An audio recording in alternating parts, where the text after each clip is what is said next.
Bonjour à tous, bienvenue sur ce nouvel épisode de Ensemble pour choisir sa PA. Aujourd'hui, nous recevons Béatrice Piquer de Septéo qui va répondre à nos 10 questions pour la plateforme Ingénéo. Bonjour Béatrice. Bonjour Boris, bonjour à tous. Alors, si on commence, peut-être peux-tu nous présenter la plateforme Ingénéo? Oui, alors peut-être rapidement présenter le groupe Septéo parce que c'est un groupe qui est encore pas suffisamment connu. Donc on est un groupe français et on accompagne les professions réglementées principalement sur la digitalisation de leurs fonctions métiers. Donc on accompagne énormément les notaires, les experts comptables, les commissaires de justice, les avocats également, agents immobiliers et autres. Du coup, la PA Septéo a cette particularité d'être une PA réglementée dans la mesure où la majorité des clients que nous allons accompagner vont être des professions réglementées, ce qui est quand même une position forte puisque ça engage en fait la responsabilité de Septéo sur la protection des données, sur la souveraineté des infrastructures qui sont utilisées pour cette PA. Très bien. Alors, quelle est la cible du coup de la plateforme? Est-ce qu'il y a des typologies d'entreprises particulières? Dans les cabinets, on est plutôt principalement sur des TPE, des PME? Est-ce qu'il y a une verticalité métier? Enfin, à qui s'adresse la plateforme? Alors, elle s'adresse, comme je le disais, donc aux professions réglementées, hein, notaires, avocats, experts comptables. Et derrière les professions réglementées, on va accompagner les TPE-PME et les ETI. On peut accompagner certains grands comptes, mais ça va être moins la spécificité de la PA-CPTO, puisque les grands comptes ont souvent des flux EDI ou vraiment des gestions de projets sur des ERP de grande envergure. Donc, c'est moins le positionnement de la PA-CPTO. Par contre, la PA-CPTO se positionne sur un accompagnement complet du cycle de vie des factures. Donc, notre positionnement est de dire que l'APA est un contexte réglementaire qui nous impose une réglementation et une vérification des flux. Néanmoins, l'idée, c'est surtout de permettre aux entreprises, aux experts comptables et autres professions réglementées de simplifier la gestion du cycle de vie des factures dans sa globalité.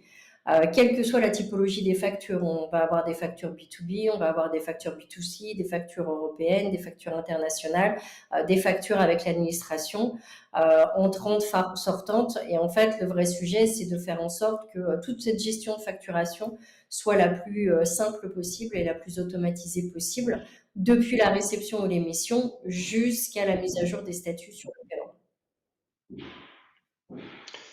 D'accord, donc du coup une cible qui correspond en fait aux clients qu'on a dans nos cabinets et on est plutôt en phase par rapport à ça.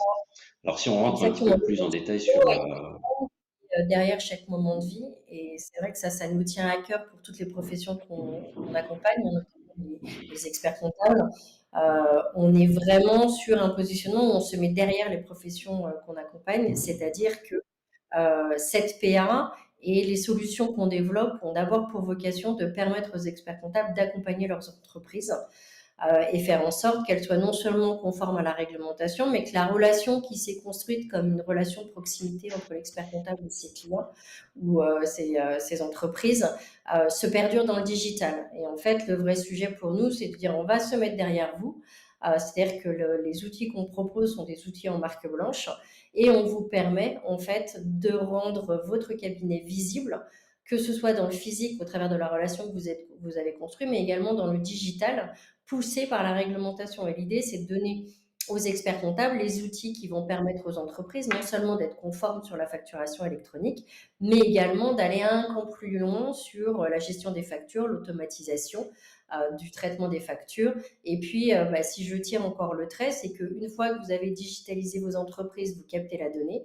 Une fois que vous avez capté la donnée, vous pouvez créer des nouveaux modèles économiques et basculer petit à petit dans le conseil sur de la gestion de trésorerie et du provisionnel.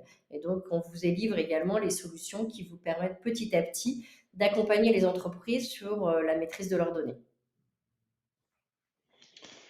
Très bien, il y a presque 140, on n'est pas encore aux 140, mais ça va pas tarder, je pense, On commence. plateforme finalement qui...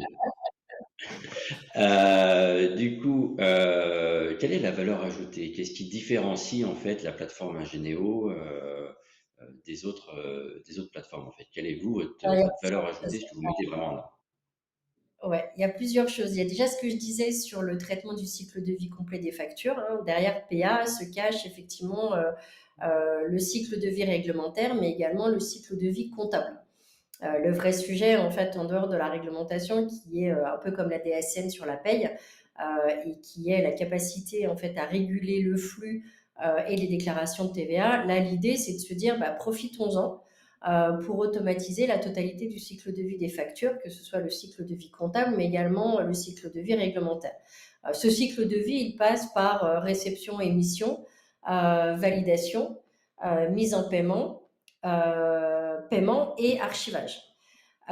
Et derrière, en fait, on a construit une interface qui est de dire, bah, vous avez un portail de service qui permet à l'entreprise, en fait, de gérer tout ce cycle de vie des factures. Mais également, de l'autre côté, notre métier de base, c'est de permettre à l'expert comptable d'automatiser le traitement de ces factures. Et en fait, cette plateforme, elle est à deux entrées. Donc, d'un côté, l'entreprise qui va simplifier en fait sa gestion de ses factures, valider, changer, consulter les statuts, passer en paiement. Mais de l'autre côté, de permettre à l'expert comptable d'automatiser le traitement de ses factures et les imputer en comptabilité. La différenciation, du coup, se base sur cette capacité à traiter tout le cycle de vie des factures, à mettre dans les mains des outils pour les entrepreneurs, des outils simples et très faciles à prendre en main, mais également de permettre l'automatisation comptable du traitement de ces factures, quelle que soit la typologie des factures, et de pouvoir l'importer en comptabilité, encore une fois, quel que soit l'outil de production comptable que vous avez. Alors nous, on propose un outil de production comptable, si vous voulez vraiment avoir un outil et une suite complète tout en un, mais on sait aussi que les cabinets, ils ont d'autres outils de production comptable, hein, que ce soit des ACD, des Agiris, des Pennyline ou autres. Bah, nous, notre vocation, c'est d'être le plus interopérable possible et de pouvoir s'interfacer avec tous les outils du marché, que ce soit les outils de production comptable, mais également les solutions compatibles qui vont émettre des factures. Donc, vous avez la possibilité de gérer tout le cycle de vie des factures sur la plateforme Ingenio, mais également de pouvoir choisir d'un point de vue modulaire les applicatifs qui vont venir compléter vos solutions existantes. Ce qu'on voit, c'est que là, ça s'accélère, hein. On est au mois de février. La réglementation ouvre ses portes en septembre. Ce que je conseille au cabinet d'expertise comptable que j'accompagne, c'est de ne pas faire un grand pas de combat et de tout remettre en question. Il y a des solutions qui marchent bien, gardez-les. Et par contre, venez compléter les solutions qui vous manquent au niveau PA, au niveau réglementaire, mais aussi au niveau application vis-à-vis de vos entreprises clientes. D'accord. Et il y a un point que tu as dit aussi, c'est cette partie marque blanche en fait. C'est-à-dire que concrètement, je peux proposer une plateforme à l'image de mon cabinet, où on voit pas forcément que c'est un Généo derrière, que ce soit la plateforme du cabinet pour cette partie PA que je vais proposer à mes clients. C'est bien ça, hein? Exactement, oui, tout à fait. En fait, ce qu'on observe sur le marché, c'est qu'il y a effectivement différentes typologies de plateformes. Donc, il y a les plateformes qui se mettent en avant et qui, du coup, deviennent très visibles de la part de vos clients finaux, tellement visibles, en fait, qu'elles sont plus visibles que l'expert comptable. Bah, nous, on a pris le contre-pied et on s'est dit, il faut absolument qu'on redonne le pouvoir aux experts comptables. Et c'est dans ce contexte-là qu'on a développé une plateforme qui permet à l'expert comptable de garder la maîtrise de ses clients, de garder la relation avec ses clients, de garder la donnée et de pouvoir, du coup, modéliser des nouveaux services sur ce portail. Très bien. Et du coup, en termes de services complémentaires proposés sur la plateforme, donc j'imagine qu'il y a une brique de paiement, bon, on a vu, il y a la partie gestion obligatoire, il y a la partie pré-comptabilité, comme tu as dit. Il y a également une brique de paiement, j'imagine, d'autres services. Alors, il y a la capacité de recevoir toute typologie de factures, parce qu'entre 2026 et 2027, on va être dans un gloubi-boulga où on va avoir des factures encore non conformes, hein, Word, Excel, voilà, voire des factures papier. Et puis, on aura des factures qui vont commencer à venir de la part des PA, notamment sur les grands émetteurs de factures, puisque en 2026, c'est uniquement la réception et pas l'émission pour toutes les entreprises. Du coup, le premier sujet, c'est déjà de pouvoir capter en fait toutes les typologies de factures, de pouvoir les lire et de pouvoir les imputer en comptabilité. Donc déjà, ça c'est notre métier de base en tant qu'acteur de la solution de comptabilité, et de pouvoir transformer aussi d'un point de vue technique les factures qui ne seraient pas conformes en factures conformes. C'est-à-dire qu'une facture, elle a deux typologies de conformité sur ses champs, donc les informations qu'elle possède, mais également sur sa technique. Est-ce qu'elle est conforme à la réglementation au niveau Facturix? Du coup, nous, on ne va pas pouvoir la transformer sur ces champs, puisque les champs obligatoires doivent venir de l'émetteur de la facturation. Par contre, on va pouvoir la transformer d'un point de vue technique pour la rendre conforme à la facturation électronique. Donc ça, c'est important parce que toutes les solutions compatibles ne vont pas émettre des factures en format Facturix, donc on sera capable de les mettre en format Facturix. Ensuite, on va proposer ce portail de service qui va permettre de mettre à disposition de l'entreprise la capacité de déposer des factures, mais également de recevoir des factures via DPA ou via son expert comptable, de les valider, de les passer en paiement, de les payer, soit par virement CEPA, soit par prélèvement, soit par compte pro, ou avec d'autres typologies de paiement qu'on est en train de mettre en place, typiquement PayPal ou autres, qui vont permettre en fait d'aller jusqu'au paiement de la facture. Et ce paiement va mettre automatiquement à jour le statut de la facture.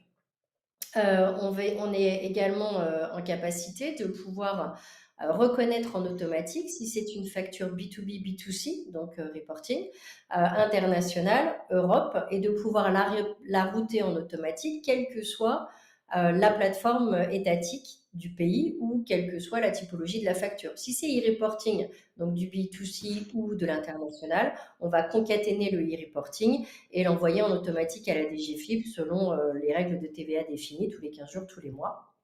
Sur la partie Europe, on va reconnaître automatiquement que c'est une facture européenne, donc on va la router sur PayPal.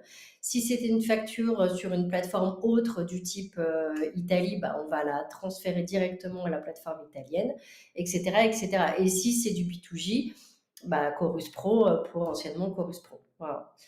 Donc ça, c'est aussi une différenciation. Et puis derrière, c'est effectivement mettre dans les mains de l'entreprise tous les outils dont il a besoin pour gérer sa facture. J'émets une facture, c'est-à-dire que sur la plateforme, je peux créer un devis, créer une facture, la passer en paiement, l'envoyer à mon client. Je peux recevoir des factures, quelle que soit la typologie de facture, et je peux déposer des factures. Je peux du coup les valider, mettre des processus de validation interne, plus ou moins complexes selon les processus de validation des entreprises, les passer en paiement, les régler, soit via des comptes pro ou autres, et puis du coup les passer à mon expert comptable pour inscription en comptabilité.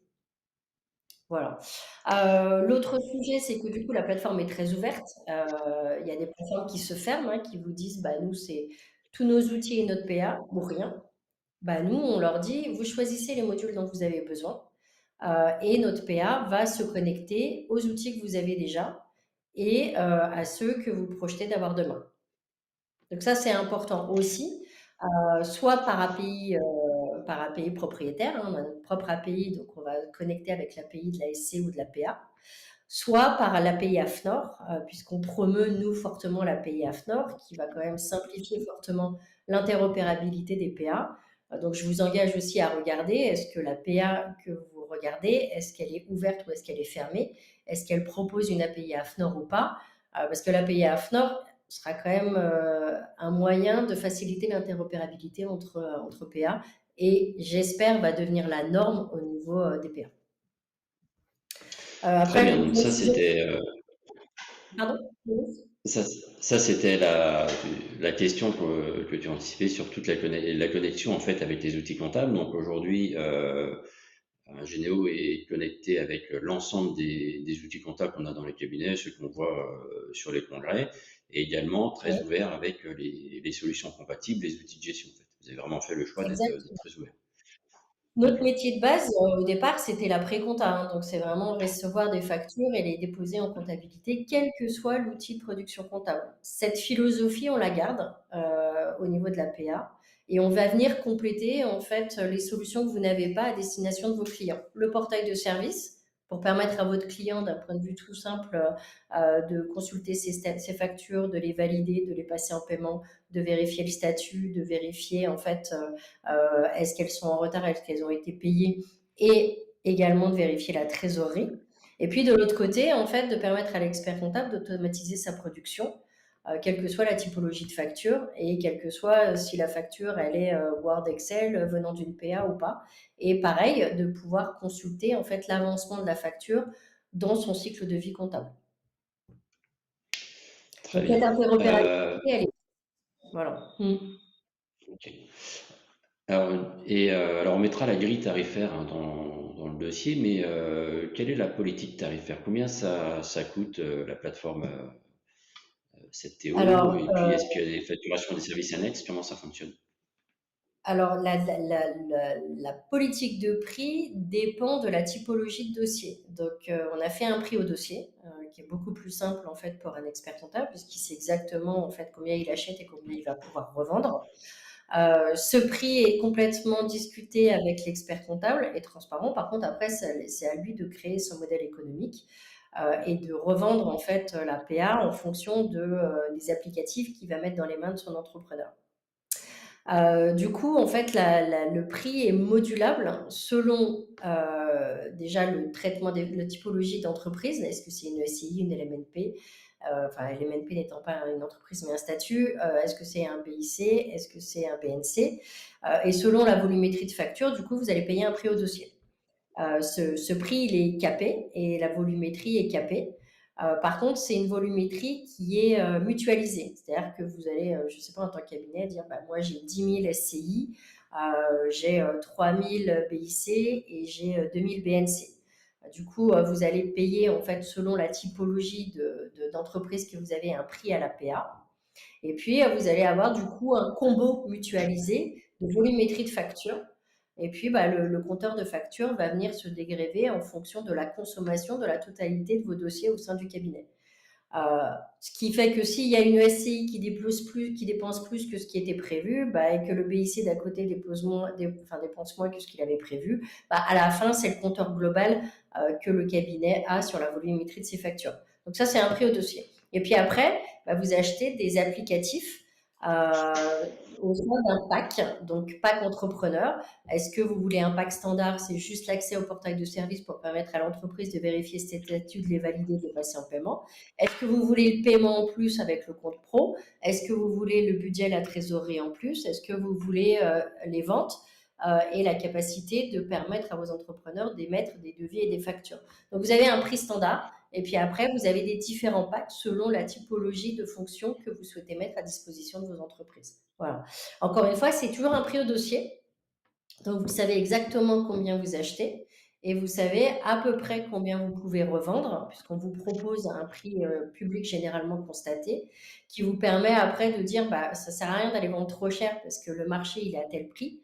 Par contre, selon la typologie de service additionnel que vous allez mettre sur ce dossier, vous pouvez après juger de la valeur que vous allez vendre à votre client final, quoi. Voilà. Ok, très bien, merci. Alors maintenant, si jamais un client souhaite changer de plateforme, est-ce qu'il peut récupérer toutes ces données qui sont archivées? Est-ce qu'il va pouvoir finalement exporter l'ensemble de son historique? Comment ça se passe? Bon, il y a un cadre réglementaire hein, qui est fixé, mais au-delà, est-ce que c'est facilitant? Enfin, comment ça se passe? Alors, les données, elles appartiennent à l'expert comptable et à son entreprise, hein, donc elles n'appartiennent absolument pas à Ingénéo et encore moins à Septéo. Donc, la réversibilité est bien sûr prévue dans les contrats, c'est-à-dire qu'un cabinet peut récupérer, déjà changer de PA s'il le souhaite, hein, selon la procédure qui est définie par la DGFiP. Et puis derrière, bah, il récupère ces données sous un laps de temps de 1 à 3 mois selon la volumétrie des données et selon un référentiel qui est défini par le groupe Septéo. Ok. Alors, tu nous as parlé du e-reporting B2C, donc, mais peut-être qu'on peut aller un petit peu dedans, c'est-à-dire que il y a deux choses. Il y a les factures donc, qui vont passer par Septéo, mais aussi les caisses qui passeront peut-être pas par Septéo, puisqu'au niveau des caisses, aujourd'hui, il y a quand même un peu de flou. Donc, est-ce qu'il y a des connexions qui sont faites? Est-ce que les factures de vente qui passe par Septéo, il y a un reporting des données de paiement qui est automatique derrière. Et comment ça se passe si j'ai une caisse qui est connectée nulle part, une vieille caisse Casio, à ce moment-là une vieille caisse Casio, parce que j'ai au minimum finalement une interface de saisie. Oui, alors tu as 3 possibilités, selon ce que va vouloir faire aussi l'entreprise. Donc tu as la possibilité, par API, donc on crée un connecteur, hein, donc avec, la caisse. Soit c'est pas possible parce que la caisse est trop ancienne, donc il y a deux possibilités. Donc c'est export de données pour réimportation dans la PA en format CSV ou format fichier d'export. Soit c'est effectivement la possibilité de saisir à la main les tickets Z qui seront récupérés via l'entreprise. Voilà. Donc il y a trois possibilités. Ok, très bien. Merci. Un point sur lequel on regarde de plus en plus, où sont stockées les données? Alors, les données sont stockées en France, en fait, comme je le disais en introduction, donc on se positionne comme une PA souveraine, hein, PA réglementée, pour les professions réglementées. Du coup, ce sont nos serveurs, nos data centers hébergés en France, avec de la redondance. Donc, on a un site sur Marseille et un site sur Melun. Très bien. On voit qu'avec le temps qui avance et le sujet qui se précise, les cas d'usage, il y en a de plus en plus. Donc là, aujourd'hui, on en a 47 qui sont référencés par l'AFNOR. Vous gérez les 47 cas d'usage? Vous avez fait un choix spécifique d'en émettre certains, ou au contraire, vous avez fait le choix de dire on va adresser tous les cas d'usage Alors, nous, par on la a pris plateforme? la décision d'adresser tous les cas d'usage. Après, on se dit tous les cas d'usage selon les cas d'usage qu'on rencontrera. Donc, en gros, si on ne rencontre pas les 47 cas d'usage, il n'y a aucune, voilà, on n'ira pas dessus. Mais là, on est en ordre de marche pour aller traiter les 47 cas d'usage. Pourquoi? Parce qu'un expert comptable, potentiellement, peut rencontrer au sein de son portefeuille de clients 47 possibilités, 47 cas d'usage. Donc, il n'y a pas de raison qu'on ne soit pas en mesure de traiter ces 47 cas d'usage. Très bien. Alors, c'est vrai que dans ces cas d'usage, il y a quand même un ou deux. Bon, je suis pas certain qu'on les voit dans la profession, c'est un peu exotique, mais Et voilà, en tout cas, vous avez prévu de tout traiter en exact. fonction. Et le plus exotique, Oui, si parce que jamais on devait l'avoir dans le cabinet, vous le traiterez. exactement. Donc, on accompagne les notaires, les avocats, les experts comptables, les commissaires de justice et d'autres entreprises, que ce soit en France ou à l'international. Donc, même si le cas d'usage, on ne le rencontre pas au niveau des experts comptables, il est fort probable qu'on le rencontre par ailleurs, porté par les divisions du groupe Septéo. Très bien. Alors, pour terminer, peut-être sur une question un peu plus philosophique. Quelle est votre stratégie vis-à-vis des experts comptables? Ah bah, tu vois, je te l'ai dit, hein, nous on se met derrière. Donc c'est la baseline du groupe Septéo, c'est derrière chaque moment de vie, c'est-à-dire que on adresse des professions qui adressent des entreprises ou des particuliers. Et derrière chaque moment de vie, ça nous tient à cœur, c'est derrière aussi chaque profession qu'on accompagne. Pourquoi? Parce que bah, en fait, notre vocation, c'est pas de nous mettre en avant, c'est de vous donner les outils qui vous permettent, vous, de faire votre métier le plus simplement possible et de façon la plus automatisée et la plus optimale possible.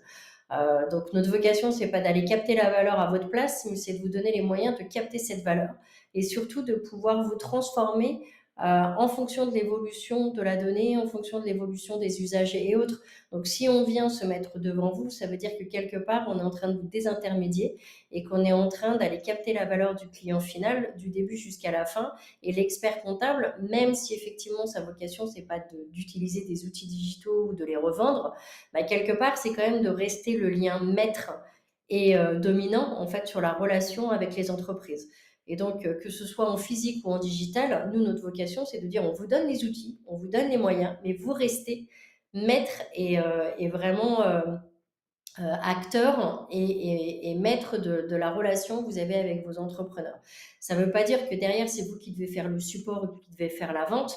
Charge à nous de faire en sorte que sur notre plateforme, la vente se fasse d'elle-même sur votre plateforme à vos couleurs et que derrière, en fait, la facturation soit la plus simple possible. Et c'est tout l'idée de notre marketplace au-delà de l'APA qui est un contexte réglementaire. Donc, on est vraiment derrière vous, avec vous. D'ailleurs, il y a beaucoup de cabinets qui nous accompagnent au quotidien pour nous demander en fait des évolutions sur leur plateforme en fait, parce que c'est pas la plateforme Septéo, ça devient la plateforme des experts comptables ou la plateforme du cabinet. Et ça nous tient vraiment à cœur parce que on voit certaines dérives arriver et on pense que c'est dangereux pour la profession. Voilà. Très bien. Donc, si en complément de ça, si je résume un petit peu moi ce que j'ai retenu sur la plateforme Septéo, c'est cette possibilité de proposer finalement une plateforme du cabinet en marque blanche à l'ensemble de nos clients en fait.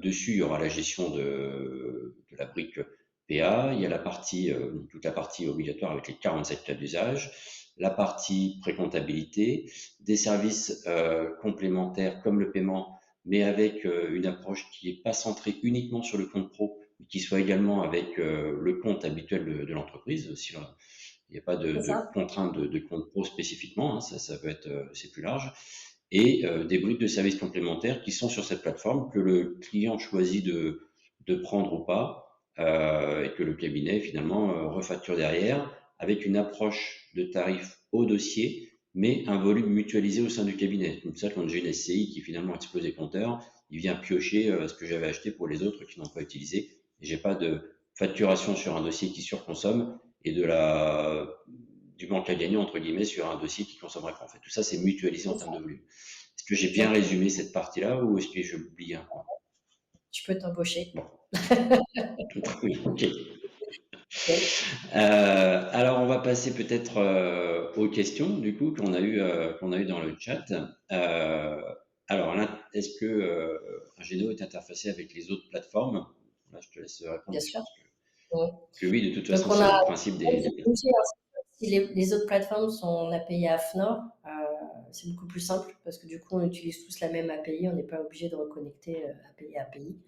Par contre, on a aussi notre propre API, donc il va falloir après s'interfacer d'API à API avec les autres plateformes. Mais bien sûr, en fait, une plateforme qui est fermée ne fait pas pour moi son rôle réglementaire.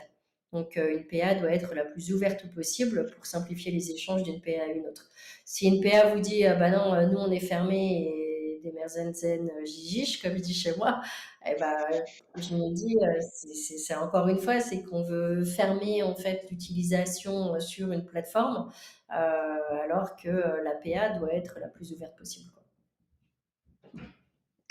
Très bien.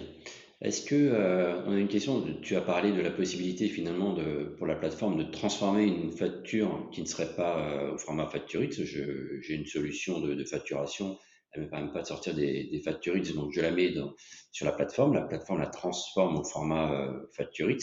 Est-ce que Mmh. quand je fais ça, il est également possible que la plateforme envoie un double par mail au client? On a des entreprises qui se disent je voudrais dans un premier temps peut-être vérifier aussi les envois par mail. Est-ce que ça c'est une fonctionnalité qui est prévue?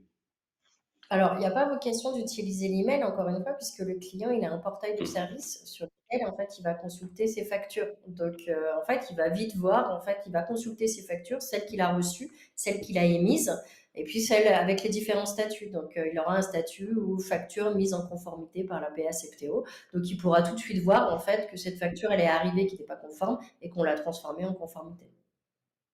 Donc en fait, il y a les statuts obligatoires et nous, on rajoute des statuts derrière pour vraiment permettre à l'entreprise et à l'expert comptable à la fois de suivre le cycle de vie comptable, mais également de suivre le cycle de vie de la facture et le réglementaire, qui sont quand même deux cycles qui communiquent entre eux, mais qui sont un peu différents.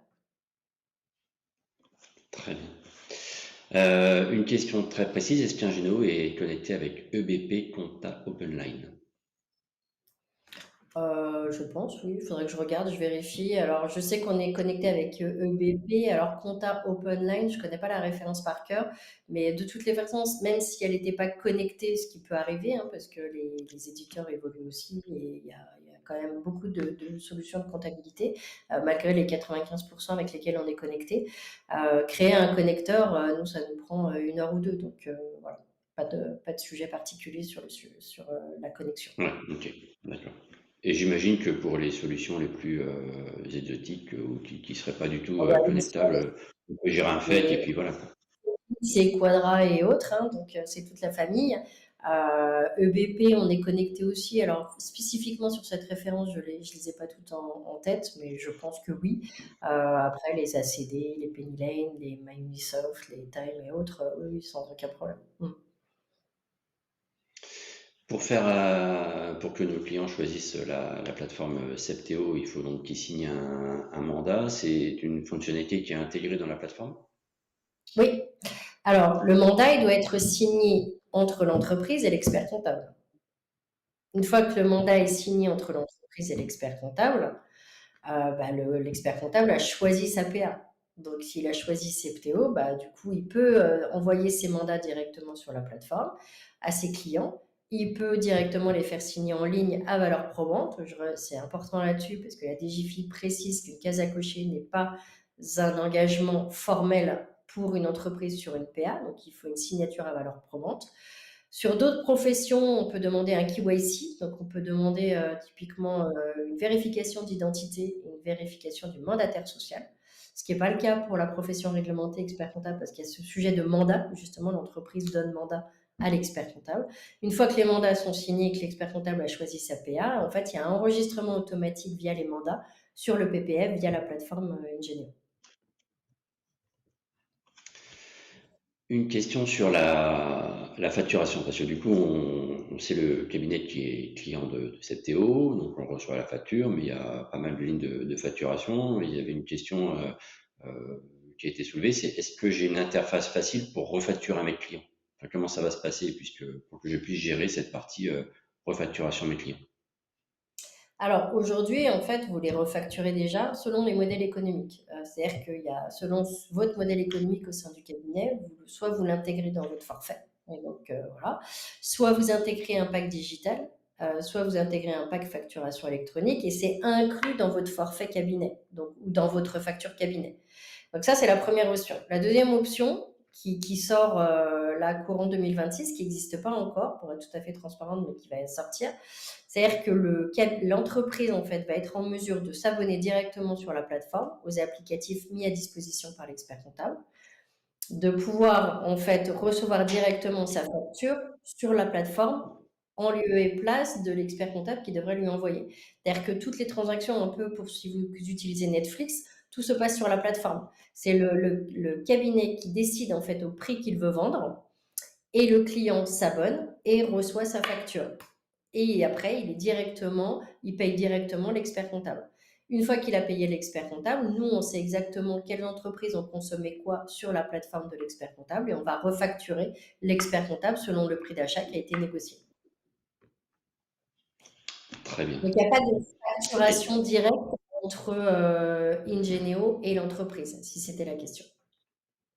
ouais, et puis la question, je pense, c'était aussi de dire on aura une vue un petit peu administrative pour voir ce qui nous a été En vrai, facturé et puis pour le portail, refacturer au client pour un suivi de ça. Mm. voilà, exactement. Et vous avez votre portail d'administration. Donc, vous savez exactement quelles entreprises consomment quoi en termes de volumétrie de facture. Et vous savez exactement quelle entreprise consomme quoi en termes d'applicatifs. Et donc, tous les mois, en fait, c'est un modèle de consommation, hein. Tous les mois, vous savez quelles sont les entreprises de votre cabinet qui se sont abonnées et qui ont utilisé l'application facture de vente, par exemple, qui ont utilisé le compte pro, qui ont utilisé le budget, la trésorerie et autres. Et donc, en fonction de ça, elles sont refacturées sur les applicatifs utilisés. Très bien. Est-ce qu'il y a une gestion, alors je pense que c'est dans la pré-comptabilité, est-ce qu'il y a une gestion des lignes de détail dans les factures, en fait, le corps de la facture, est-ce Oui. qu'il y a possibilité de comptabiliser? Alors, si Ok. vous faites du bénéfice agricole, par exemple, c'est du ligne à ligne, hein, avec des libellés différents, C'est avec des long. matières différentes, des quantités différentes, des TVA parfois même différentes. Et vous avez parfois des factures qui font plus de 20 pages. Et ben, vous pouvez les traiter en automatique sur la plateforme Ingenio, ligne à ligne, quantité par quantité. En fait, OCR plus IA vous permet d'avoir une reconnaissance quasiment proche de 98% sur ces factures multilignes. Il y a des éditeurs qui ont avancé des solutions avec la connexion avec les API AFNOR, comme My Company Files. Donc, du coup, vous êtes connecté aussi avec des éditeurs qui sont autres de Bien sûr, par cette compatibilité API. Ok, très bien. c'est ça. Euh, Lorsqu'on est connecté sur la compta avec une API, il y a quasiment toutes les solutions maintenant qui proposent d'avoir la pièce attachée à l'écriture. Ça descend en fait, la pièce en PDF ou en image descend dans la comptabilité pour qu'on puisse l'avoir en révision par la suite. Bien sûr. Ok. Ça, c'est possible. Ouais, Euh, bien sûr. ouais, parce que c'était bon, c'était avec un éditeur, mais c'est les connexions API et puis ok. Il faut que vous puissiez avoir la piste d'audit fiable et autres, hein, donc oui, oui, bien sûr. Hmm, ok. Si un client quitte le cabinet, est-ce qu'il peut rester client de la plateforme qu'on lui a mis à disposition, qui est en marque blanche du cabinet, ou est-ce qu'on doit l'arrêter, ou est-ce que c'est pas votre sujet Alors et qu'on normalement, fait ce le qu'on veut client ensuite? appartient à l'expert comptable. Donc le client, si le cabinet quitte Ingenio, on n'espère pas, hein, Non, non, mais non, c'est le le client. Non, non, non. Non, non, c'est le cas où le client, donc le cabinet, il reste Geno, il n'a pas de difficulté a priori avec ça. Là, le client cas, c'est arrête. plutôt le client qui quitte le cabinet. Le client change de cabinet. Hein. Est-ce qu'il peut rester sur la plateforme qu'on lui a mis à disposition, ou est-ce que ça vous pose souci à vous? Contractualise avec Ingenio. Mais en fait, au départ, il est sous contrat de son cabinet et c'est le cabinet qui est sous contrat avec Ingenio. Donc, D'accord. à partir du moment où il quitte le cabinet, il va falloir qu'il recontractualise avec un autre cabinet, soit l'autre cabinet est client d'Ingenio, donc voilà, il récupère sa solution via l'autre cabinet, soit il va falloir qu'il recontractualise en direct avec Ingenio.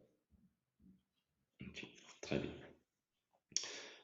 Pas de difficulté, on se connecte sur la plateforme Ingénéo de partout, y compris de l'étranger. Enfin, il y a une question par rapport à ça, il n'y a pas de difficulté particulière sur les clients qui sont à Non, l'étranger. Ok. non. Il y a du SaaS pur, donc Euh, vous ayez une bonne connexion Wi-Fi, quoi. Voilà. voilà, c'est ça. Non, mais je pense que la question est peut-être venue quand tu as parlé du KYC, où on s'est dit, tiens, si jamais il y a une connexion de l'étranger, est-ce que c'est des questions qui sont arrivées peut-être par la suite. Très bien. Une dernière, c'était, bon, là, c'est un cabinet qui a un client qui est un cabinet d'avocats qui gère déjà via Septéo pour sa facturation. Bon. La plateforme, elle est facture en plus, c'est un service complémentaire, ou c'est intégré dans les clients qui ont déjà Septéo pour d'autres branches comme les avocats par exemple? Là, est un service additionnel. Et alors après, au niveau de CECIB, hein, si c'est la solution qui est utilisée au sein du cabinet d'avocats, sur la partie émission, en fait, CECIB est directement connecté à la PA Septéo et ça, c'est compris en fait dans le pack CECIB. Donc, il n'y a pas de coût additionnel. Par contre, sur la partie réception, c'est une fonctionnalité additionnelle puisqu'en fait, c'est un autre métier qui est le traitement des factures d'achat, quoi. Très bien. Eh bien, écoute, on a fait le tour des questions complémentaires. Je te remercie d'avoir joué le jeu de répondre à nos 10 questions. Avec Donc, rigolo.